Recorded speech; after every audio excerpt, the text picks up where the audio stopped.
Hello VC. These are my latest record purchases from RSD and from Record Fair, with the last couple of records was outside of Record Fair. I only wanted 2 records from RSD and I managed to get both of them, so let's start with that one. Dire Straits, Honky Tonk Demos. I'm wondering why this is called demos when these are radio sessions, but maybe they use these radio recordings as their demo tapes. I don't know, but fascinating recordings. And the other one was actually even more exciting to me. Sex Pistols, Spunk. This was the famous bootleg album that was released before the release of Nevermind the Bollocks. So I was very happy to get finally some new Sex Pistols recordings. I don't remember when was the last time that I found something new. And I actually found one from last year's RSD, and that is Stripes 4-track Mind EP. This is sort of like a Dr. Feelgood as a turbocharged version. Yeah, that was all from RSD. So let's check what I got from Record Fair. Hot Tuna, Yellow Fever. I hadn't thought of buying this one because, well, actually I had never seen this one in a while before, but I found it for very cheap, so I decided to grab that one. As I've liked the earlier Hot Tuna albums very much. But this one, and now The Runaways, this was actually a bit of a disappointment. The songs themselves could be actually good, but the main fault here is the tempo of the songs. They are just too slow. There are a couple of good tracks like I'm a Million, which is sung by Lita Ford, and Black Leather, which shows what the Joan Jett would do as her on her solo career. But this is more like a wasted opportunity. These songs should have been played just much faster and it would have been a much better album. Status Quo, Pile Driver. I bought this because this is one of the only albums from Status Quo that I only have on CD. I have all the other albums from that early period on vinyl except for that one. Hold on, where was it? Yeah, except for this one. Technicolor Dreams of Status Quo, which is the complete 60s recordings. This I don't have, any of these I don't have on vinyl, but all the rest of the early material I have on vinyl. And again, one record that I have seen plenty of times, but I've never considered buying it. Maybe this time I was just in a right frame of mind. Marillion, Reel to Reel. 6-track live album. Yet again, I prefer this much more than what I would have expected. And next one is a perfect example of me taking my time with buying records. I saw this band live 27 years ago, and I now already bought my first album from them. Dokken, Back for the Attack. This was actually far heavier album than what I expected. I thought that they would have been much more of a hair metal band, but this is a far stronger metal record than what I expected. I would say that this was unnecessarily long, as this is over an hour long. But yeah, it holds up very well. And something quite different. David Gilmour, his first solo album from 1978. Funny thing is that this the credits here says David Gilmour keyboards and vocals, but no guitar.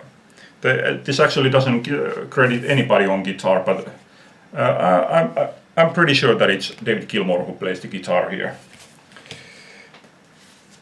And Queensryche, The Warning. Queensryche is one of the bands that I collected their records on CD, but I wanted this one on vinyl simply because of the album cover. I think this is absolutely wonderful album cover, and I wanted it on vinyl, so I found it for a very reasonable price. And next one, ABBA, self-titled album from 1975. I have very high respect for ABBA as a singles artist, but as album artist, not so much. I think this is my fourth of their album, and with the exception of Arrival, their fault is that they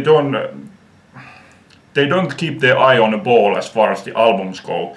They do all kinds of stuff on the albums. Like here is a Tropical Loveland, which is some kind of a reggae track. No, doesn't work. Man in the Middle, funk track. ABBA playing funk. No.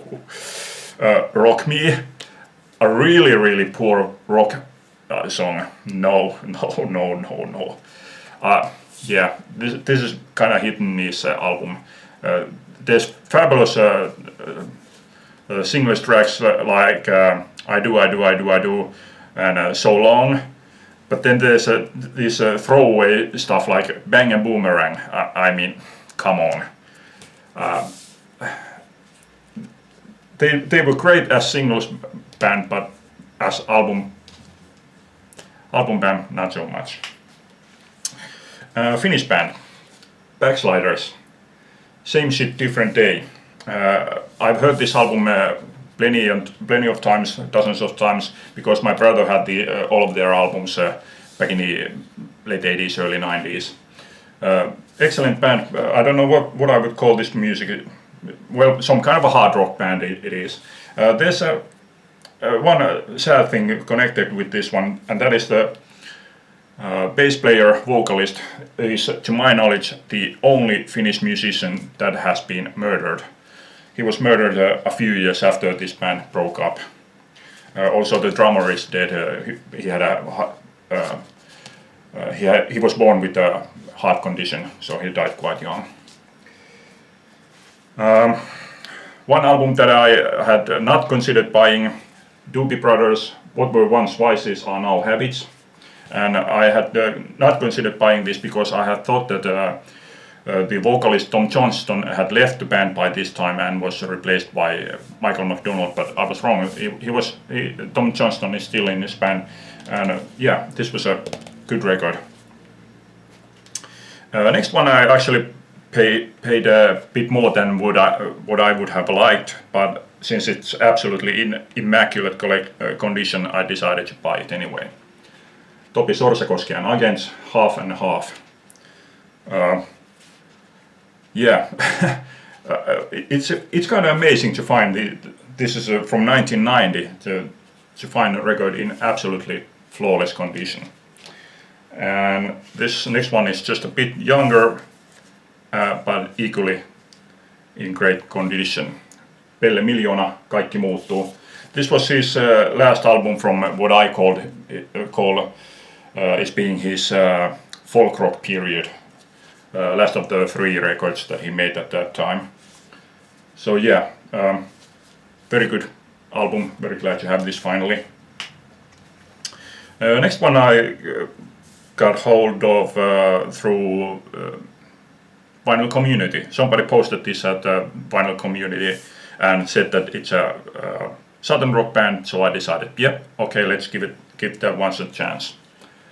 Grinder Switch, Pulling Together, from 1976. I had never heard of these guys.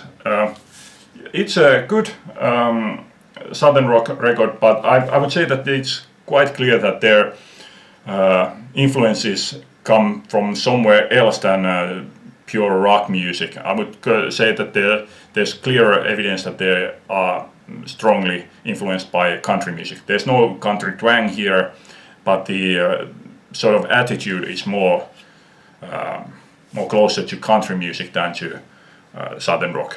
Although the guitar sound, I would say, is directly picked up from Allman Brothers band. Next two was reissues, Fleetwood Mac, Future Games, and Then Play On. I was surprised at why was these reissues limited to the years 69, 72, because 69 is still Peter Green period, and this one is from 71, but the 72 is in the middle of the mid-period Fleetwood Mac. Why doesn't it go until 74, so that it would end just before Buckingham Nicks joined? I have no idea why the time period is decided to go from 69 to 72. I mean, it would have made more sense if it would have gone from 70 to 74. So why? I don't know, but good records, both of them. And John Lennon, live in New York City. One album that I heard somewhere in the late 80s, and it's always been sort of like a maybe record that I would have get.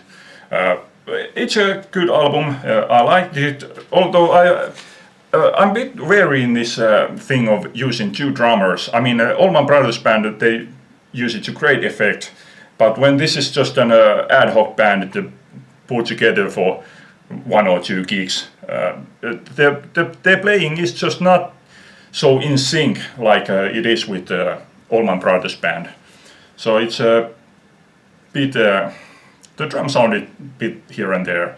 Otherwise, this is a good record, except for Hound Dog. I mean, come on, doesn't work at all. And let's end with a couple of CDs that I also bought. Alice in Chains Unplugged, yet again a fabulous unplugged acoustic record. And one that was surprisingly difficult to find, since this band is very popular in Finland, and I'm not sure because I'm not too familiar with the records, but I believe this is one of their most valued albums. So when I started looking for this, I heard that this was out of print. I really had to do a lot of searching before I found this. I went through a lot of record stores before I found it. Stratovarius, Visions. And I like this album, and obviously with a song called Black Diamond, it made it even more interesting. Okay, that's it for now. Thanks for watching. Bye.